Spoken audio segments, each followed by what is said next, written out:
कल शाम के सेशन में कुछ ज़्यादा ही उथल-पुथल देखने को मिली चांदी में, खास तौर पे अगर बात करें। बहुत तेज़ गिरावट आई थी, 2,20,000 के नीचे गया, 2,15,000 के आसपास आया। सर क्या लग रहा है, क्या वजह रही है मेन इसके पीछे, और अभी इसमें क्या डाउन साइड देख रहे हैं आप? जी देखिए, यहाँ पे सबसे पहले तो कहानी ये है कि डॉलर इंडेक्स की अगर बात करें तो यहाँ पे जो पिछले 3 दिन में जो चेंजेस देखने को मिले हैं, हमने देखा है डॉलर इंडेक्स के अंदर भी गिरावट मिली है, उसके साथ-साथ गोल्ड एंड सिल्वर प्राइसेस में भी हमको गिरावट देखने को मिली है। ये यहाँ पे कहीं न कहीं कंसर्न मुझे लग रहा है कि देखने को नज़र आ रहा है, क्योंकि हमने देखा था 100.50 के डॉलर के ऊपर गया, उसके बाद 101.55 तक गया, उसके बाद में वापस यहाँ पे गिरावट देखने को मिली है। लेकिन अगर देखा जाए तो अभी 100.50 के आसपास ट्रेड कर रहा है। यहाँ पे सबसे बड़ा जो पैनिक सिचुएशन हो रहा है वो ये है कि इंटरेस्ट रेट बढ़ाने की बात करी जा रही है यूएस के अंदर। अभी भी कई लोगों का मानना है, उनके जो फेड में मेंबर्स हैं, कई मेंबर्स का मानना है कि इंटरेस्ट रेट जो है वो बढ़ाना चाहिए, क्योंकि इससे इन्फ्लेशन को कंट्रोल मिलेगा। इन्फ्लेशन हालांकि अगर देखा जाए तो 4.2% से 3.5% है, लेकिन अब पूरा, क्योंकि आगे आने वाले टाइम में अगर मैं 15 दिन की बात करूं या 10 से 12 दिन की बात करूं, तो कोई मेजर डेटा नहीं है। अब पूरा फोकस हो गया है यहाँ पे फेड की बैठक पे। तो 29 तारीख को फेड की बैठक है, उसमें क्या निकल के आता है उसके लिए जो ट्रेडर्स हैं वो काफी कंसर्न है। अभी बीच में जब 3.5% का डेटा वो आया था, क्या नाम, इन्फ्लेशन आया था, तो 4.2 से एक बड़ी गिरावट हमको देखने को मिली थी कि 3.5% आया, जिससे जो रेट एक्सपेक्टेशन है मार्केट की वो कहीं ना कहीं डाउन होती नजर आई है। लेकिन जैसे ही वापस से इसने टेस्टिफाइज आए थे, टेस्टिफाइज में क्लियर था कि आने वाले टाइम में एक रेट हाइक हो सकता है, उसके लिहाज से कहीं ना कहीं कंसर्न हमको देखने को मिला कि कहीं प्रेशर वापस से गोल्ड एंड सिल्वर प्राइसेस में दिखा है। लेकिन एक चीज आपको देखनी होगी, सिल्वर प्राइसेस में ज्यादा गिरावट देखने को मिल रही है हाल फिलहाल में। गोल्ड प्राइसेस इतनी ज्यादा गिरावट में नहीं है और काफी सस्टेन करते हुए नजर आ रहे हैं। लेट्स सी आगे किस तरह की सिचुएशन होती है, उसको देखना बहुत जरूरी है। ठीक है सर।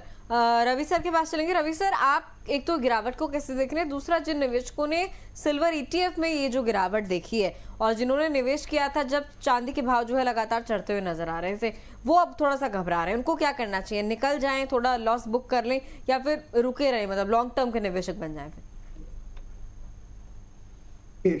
जो सबसे बड़ा प्रॉब्लम है हमारे इन्वेस्टर फर्टिलिटी का, या फिर जब हम इन्वेस्टर की बात करें, कि जो हम ज़्यादातर लोग ट्रेंड फॉलो करने की कोशिश करते हैं, तो हमारे वेल्थ में जो सबसे इम्पॉर्टेंट एस्पेक्ट हमें सिखाया जाता है वो है एसेट एलोकेशन। तो आप कभी भी देखेंगे कि कभी भी एक एसेट क्लास जो है वो दूसरी एसेट क्लास को पॉजिटिवली हर बार कोरिलेट नहीं करती है। तो आपने देखा होगा कि एक बहुत लंबा अरसा भी रहा जब गोल्ड एंड सिल्वर ने कोई मूवमेंट नहीं दिखाई थी, और लास्ट ईयर बहुत ही बेहतरीन साल रहा है, बट उस साल में equity has not done well.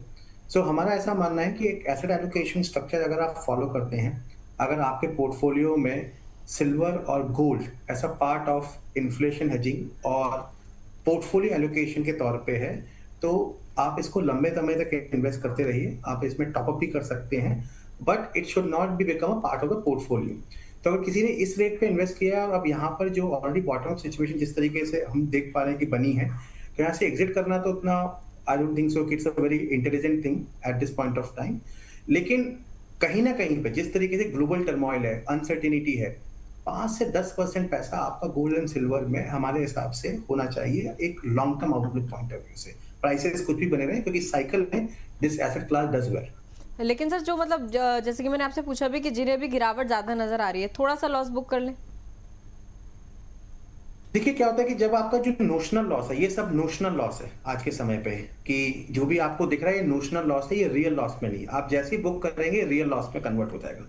तो अब सवाल उठता है कि जो ये नोशनल लॉस को आपने रियल लॉस में कन्वर्ट किया है, आप इस पैसे को इन्वेस्ट कहाँ करेंगे? तो अगर आप इस पैसे को अगर इक्विटी में इन्वेस्ट करेंगे, तो आपका जो ब्रेक इवन है वो तब आएगा जो लॉसेस आपने ऑलरेडी कर लिए हैं उसको कवर करने के बाद। तो मान के चलिए किसी ने चांदी में पीक पे इन्वेस्ट किया है और अभी ऑलरेडी वो लॉसेस अगर 50% पे है, 49% पे है, तो इसका मतलब ये है कि हमको इक्विटी यहाँ से 50% रिटर्न देगी, तब जाके आपके बेसिक लॉसेस रिकवर होंगे। तो हिस्टोरिकली अगर आप देखेंगे, कभी भी आपको अपने एसेट क्लास को लॉसेस के हिसाब से रोटेट नहीं करना चाहिए, आपको उसमें एक सर्टेन टाइम फ्रेम देना चाहिए। तो मेरा ये मानना है कि अगर आप बहुत मैसिव लॉसेस पे बैठे हैं, तो सर्टेनली आप कुछ टॉपअप कीजिए लॉन्ग टर्म के लिए, तो आपकी एवरेजिंग होगी, so that you can at least have a better experience. अगर आप और टॉपअप नहीं करना चाहते इस टाइम पे, तो मेरे हिसाब से इस टाइम पे no action is the best action, keeping considering the bottom situation of this asset class.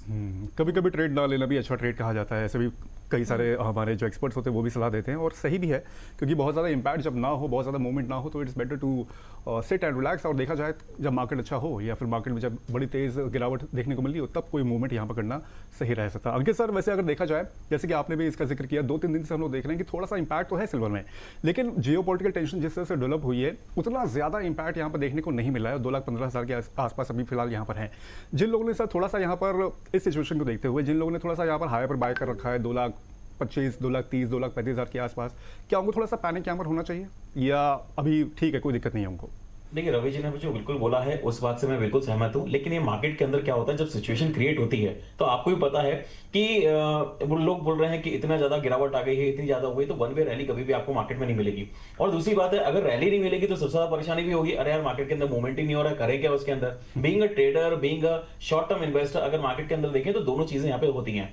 अगर देखा जाए तो बहुत सारे ऐसे क्लाइंट्स हैं जहां से मैं भी बात करता हूं, आप भी बहुत सारे क्लाइंट से बात करते हैं, आपको पता है ऊपर के लेवल पे किसी की 3.5 लाख पे चांदी है, किसी के 3,20,000 पे है, किसी के 2,70,000 पे, नीचे के लेवल पे 2,40,000 तक भी चांदी लोगों की रखी हुई है। तो ये एक फोमो क्रिएट हुआ था मार्केट के अंदर, जिसमें एक, लेकिन इसके पहले वाला व्यू थोड़ा सा मैं आपको साथ में और शेयर करूंगा कि इसके पहले क्या था। जब ये चांदी 4,20,000 गई है, उसके पहले की कहानी थी कि मेरे पास जो बहुत सारे ट्रेडर्स थे, जो ट्रेडर कम्युनिटी है, उनकी सिल्वर शॉर्ट पड़ी हुई थी, जहां पे हमने देखा कि 1,50,000, 1,80,000, 2 लाख, 2,20,000, 2,50,000, वहीं पे सिल्वर शॉर्ट थी। उसके बाद जब हाई पीक गया तो वहां पे सिल्वर कटी है। उसके बाद में हमने देखा कि अब यहाँ पे जितने भी ट्रेडर्स हैं, आपके पास में सिर्फ एक ही क्वेश्चन आ रहा है, मेरी बाइंग रखी हुई है। तो फोमो जो क्रिएट हुआ था मार्केट के अंदर इस साल के शुरुआत में, वो हमने इस साल के मिड में आते आते वो फोमो यहाँ पे पूरा के पूरा रिलीज होते हुए देखा, और यहाँ पे पूरी की पूरी पैनिक सिचुएशन हुई है। अगर हाई से गिनेंगे तो डेफिनेटली बहुत ज्यादा यहाँ पे नुकसान हो रहा है, 50% के आसपास यहाँ पे गिरावट देखने को मिल चुकी है। लेकिन अगर मैं अगले 5 साल, पिछले 5 साल का व्यू देखूं, 1 साल का व्यू देखूं, तो अभी भी यहाँ पे पॉजिटिव कंसर्न बना हुआ है। तो यहाँ पे ये जो ट्रेडिंग प्रोस्पेक्ट्स यहाँ पे चल रहे हैं, जो इस तरह के लॉसेस की बात कर रहे हैं, तो अभी रवि जी ने बिल्कुल सही बोला कि नोशनल लॉस है। अब मेरा पैसा जहां खोया है मैं वहीं से तो उठाऊंगा, मेरा पर्स जहां पे खोया है मैं वहीं ढूंढ के लाऊंगा। तो जितने ट्रेडर का पैसा सिल्वर में जा रहा है, वो डेफिनेटली सिल्वर से ही पैसा निकालने की कोशिश करेंगे। मुझे लगता है this is the right time. देखिए, राइट टाइम वाली कोई चीज नहीं है। जब 2.5 लाख था तो भी एक राइट टाइम था, 2,25,000 तो भी राइट टाइम है। मैं आपके शो में पिछले कई बार से एक ही चीज बोला है, 2,25,000 से 1,80,000 बहुत धीरे धीरे स्टैगर्ड वाले में बाय करिए। अगर आप फिजिकल ट्रेडर हैं या फिर आप इन्वेस्टर हैं, दोनों कंडीशन में आप इसको स्टैगर्ड वाले में बाय करिए। आने वाले टाइम में आपको वापस से ये पेंडुलम की तरह ही ट्रेड करता हुआ नजर आएगा। $75 इसको एक मिड लेवल मार्क करिए। नीचे की तरफ आता है तो डेफिनेटली $15 से $20, $25 की गिरावट आएगी, तो ये सस्ता हो जाएगा, इंडस्ट्रीज की डिमांड निकल के आएगी, और जैसे ही $90, $100 के आसपास जाएगा, वैसे ही आपको प्रॉफिट बुकिंग वापस से देखने को मिलेगी। आप अगर 2 लाख रुपए की चांदी सोच रहे हैं कि वापस से 3 लाख रुपए हो जाएगी, तो आप समझिए आप 50% की एक्सपेक्टेशन रख रहे हैं, मतलब 50% गेन यहां से एक्सपेक्टेशन रख रहे हैं। ऑलमोस्ट अगर यहां से आप 4 लाख रुपए की बात कर रहे हैं, तो वापस से आप 90 से 100% का गेन की एक्सपेक्टेशन रख रहे हैं। इतना बड़ा गेन वापस आना बहुत मुश्किल है। नीचे के लेवल पे ये कंसोलिडेट कर रहा है, एसआईपी मोड में जाएंगे, बेटर है। अभी यहां से एकदम से उम्मीद करना कि 3 लाख हो जाएगी, 4 लाख हो जाएगी, 5 लाख हो जाएगी, कुछ नहीं होने वाली है। अब ये सिर्फ एक रेंज में ही ट्रेड करती नजर आएगी।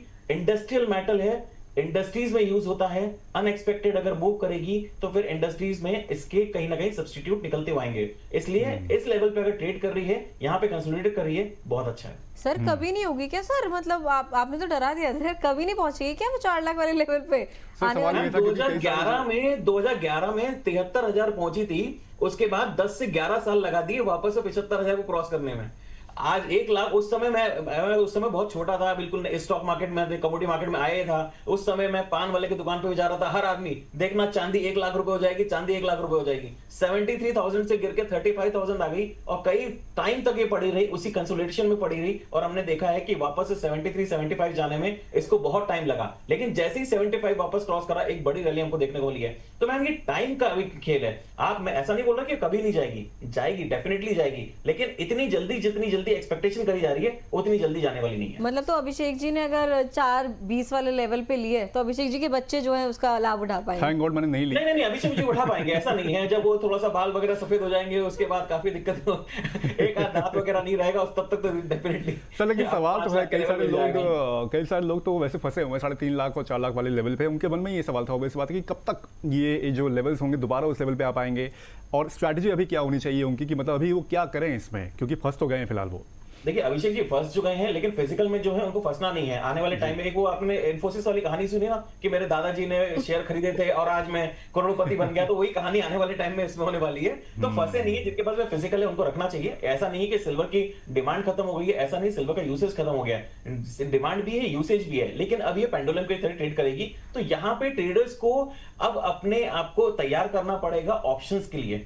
अब अपने आप को तैयार करना पड़ेगा मार्केट में अलग सिनेरियो देखने के लिए, जहां पे आप ऑप्शन ट्रेडिंग करके अपने, अगर आप ट्रेडर हो तो, आप इन्वेस्टर हो तो आपने इन्वेस्ट करके छोड़ रखा है, बहुत अच्छी बात है, उसको आप लॉन्ग टर्म के लिए छोड़ के रखिए। मिनिमम आपको अगर छोड़ के रखना है तो 8 से 10 साल का व्यू कभी भी निवेश के लिए बना के चलिए। लेकिन आप अगर ट्रेडर कम्युनिटी से हैं, ट्रेडिंग अगर आप करते हैं, तो मुझे लगता है कि नेकेड ट्रेड करना आज की तारीख में बहुत रिस्की है। आज की तारीख में ऑप्शंस बहुत जरूरी है, जहां पे आप ऑप्शन से एक लॉन्ग टर्म व्यू अपना क्रिएट करा जा सकता है।